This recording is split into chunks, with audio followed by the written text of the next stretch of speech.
ఈ జగత్తు దేనిపైన నిలబడి ఉంది? ఆధారం. ఈ జగత్తు జగత్తుకు ఆధారమేమి? ధర్మం. ధర్మమూలమిదం రామ విదితంచ సతామపి తత్సత్యం న త్యజేత రాజా కుపితస్తత్కృతే యథ. రామ, ఈ జగత్తుకు ధర్మమే మూలము. ఈ ధర్మమే లేకపోతే ఈ జగత్తే ఉండదు సుమా. ధర్మమూలమిదం రామ విదితంచ సతామపి తత్ సత్యం న త్యజేత రాజా కుపితస్తత్కృతే యథ. ఈ జగత్తు దేనిపైన ఆధారపడి ఉంది? ధర్మం పైన. ధర్మము దేనిపైన ఆధారపడి ఉంది? సత్యము పైన. సత్యము పైన జగత్తు నిలబడి ఉంది రామా.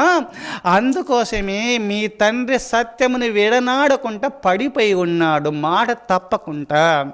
అట్టి తండ్రి చెప్పలేక బాధపడుతూ నిన్ను అరణ్యవాసం పంపించలేక 2 వరాలు విరమించుకున్నాడు.